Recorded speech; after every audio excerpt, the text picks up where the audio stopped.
You know what's smart? Enjoying a fresh gourmet meal at home that you didn't have to cook. Meet Factor, your loophole in the laws of mealtime. Chef-crafted meals delivered with a tap, ready in just 2 minutes. You know what's even smarter? Treating yourself without cheating your goals.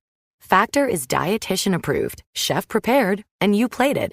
Pretty smart, huh? Refresh your routine and eat smart with Factor. Learn more at factormeals.com. This is Optimal Finance Daily, when it makes sense to refinance your mortgage and when it doesn't, by Andy Hill of MarriageKidsAndMoney.com. Have you ever thought about refinancing your home? Most homeowners I know have entertained the thought at one time or another. They think it's probably a good idea, but don't know if it makes sense for them or not. Mortgages are confusing already. Refinancing adds to the confusion, and if you don't know what you're doing, it can cost you big time. Let's look at when it makes sense to refinance your mortgage and when it's a bad idea. What is refinancing? Refinancing is when a loan is paid off and replaced with a new one. Often the new loan will have a different rate and different terms. Each lender has a different approval process and fees associated with refinancing. People refinance a mortgage for many reasons, like securing a lower interest rate, shortening the terms of their mortgage, converting to a different type of mortgage, and other reasons. There are closing costs associated with refinancing a mortgage, just like when you bought your home originally. Some of these closing costs include a loan application fee, loan origination fee, home appraisal fee, and home inspection fee. Closing costs add up quickly and can be the difference in whether you will save money on your refinance or not. When it makes sense to refinance your mortgage. The decision to refinance your mortgage can have a huge effect on your finances. It's not always the best idea, but there are times when it does make sense to refinance. Number 1, refinance your mortgage to secure a lower interest rate. Perhaps the biggest reason that people choose to refinance their mortgage is to get a lower interest rate. When mortgage rates drop, there's the potential of major savings in interest payments over the life of your mortgage. It can also lower your monthly payments. If you can lower your interest rate 1 to 2%, refinancing is worth exploring. Number 2, refinance your mortgage to shorten your loan terms.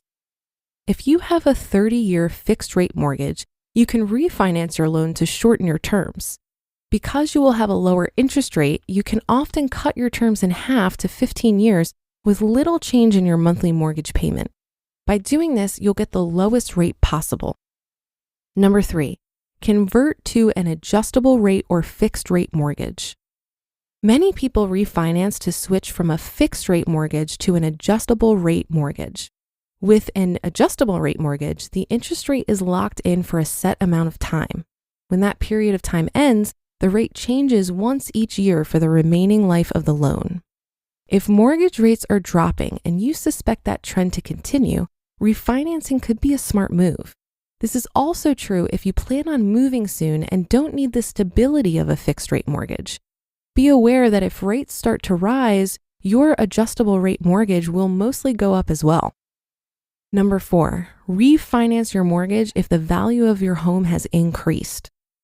Home values can increase, and if that happens, you can benefit from refinancing. You can take out a new mortgage that is larger than what you owed on your original mortgage. You receive this difference in cash. This is called a cash out refinance. Why would someone want to do this? Because they can use that cash to pay off other high interest debt, or to invest, or to pay for home improvements. You'll want to compare the new mortgage interest to the interest you pay on the other debt you're paying off. A cash out refinance is an alternative to a home equity loan. When it doesn't make sense to refinance your mortgage. You might be thinking you want to refinance your mortgage because you want that low rate, which is great. But there are some scenarios where refinancing isn't ideal. When is refinancing your mortgage a bad idea? Number 1, when your break-even point is too large. Every refinance will have a break-even point. This is the point where you'll recuperate those closing costs you paid for refinancing your home. To determine your break-even point, take your closing costs and divide by your monthly savings on your mortgage payments. For example, if you paid $2,500 in closing costs and knocked $100 off your mortgage payment, it would take you 25 months to break even. If you start crunching numbers and realize it's going to take a long time to start seeing any savings, refinancing might not be right for you. If you're not planning on living in your house past the break-even point, refinancing just doesn't make that much sense. Number 2, you've been paying on your mortgage for a while. With any loan, part of your monthly payment goes towards paying off your loan balance or principal, and the other part pays interest costs. At first, most of your money is going towards paying interest. As you continue to pay down your mortgage, more of your payment will go towards the principal. This is called amortization. As I mentioned, when you refinance your mortgage, your old loan is paid off and you get a new one. When you get your new loan, you have to start the amortization process over again. You'll go back to paying more interest at first. Your monthly mortgage payment will probably be lower, but you'll be paying less on the principal. If you've been paying on your mortgage for a long time, the thought of going back to mostly interest payments again doesn't sound that appealing, and you'd be right. Tips for refinancing your mortgage. If you are planning to refinance your mortgage, here are some tips to help you along the way.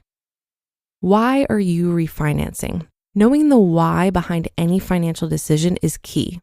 Why do you want to refinance your mortgage? What's the purpose behind doing it? Are you trying to create more monthly cash flow?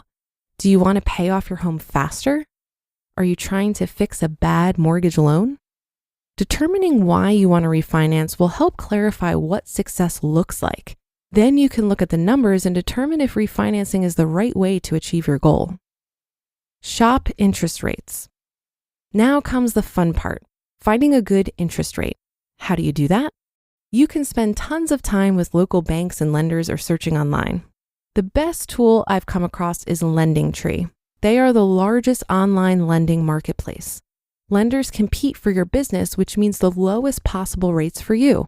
Simply answer some questions about your current situation and what you're looking for, and LendingTree will send you offers from lenders best suited for your needs. Don't forget about fees. You want that lower interest rate, but don't forget to factor all those closing costs into your calculations. They could negate any savings you get from a lower rate if you aren't paying attention. As you move forward, does refinancing your mortgage make sense for you?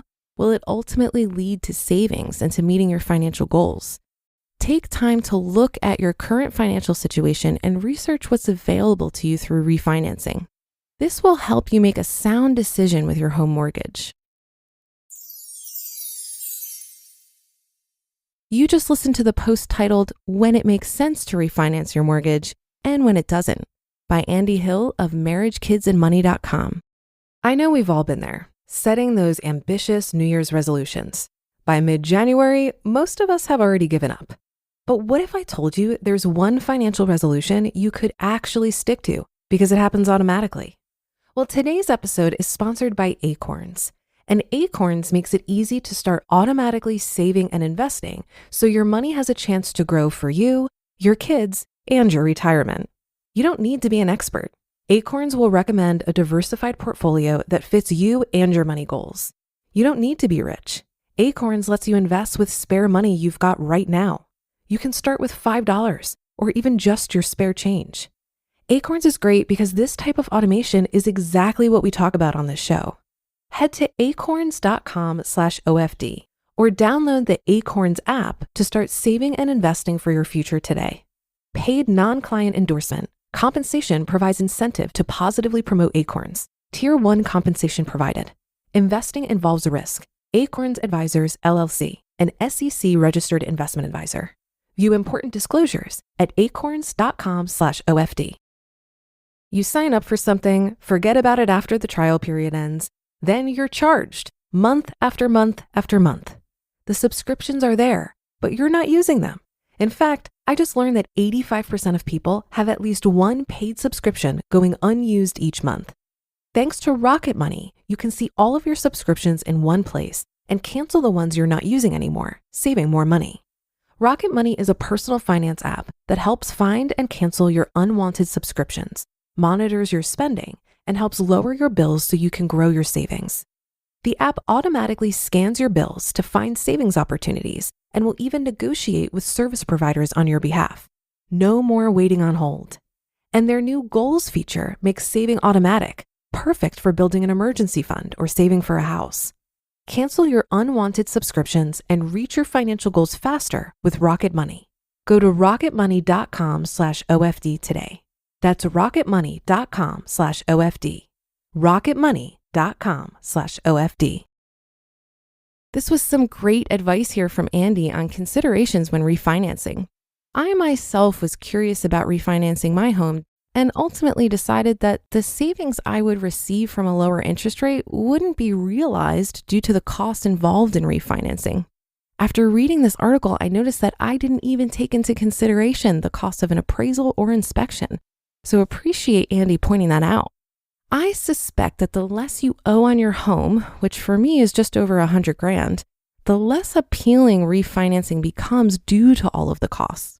Andy suggests refinancing to shorten the term of your loan from, say, a 30-year to a 15-year loan. However, I've also seen the recommendation to keep the 30-year loan and just pay it as if it was a 15-year loan when you have the cash flow. That way, if you have a job loss or other impact on your ability to pay, you now have the flexibility of a lower mortgage payment should the need arise.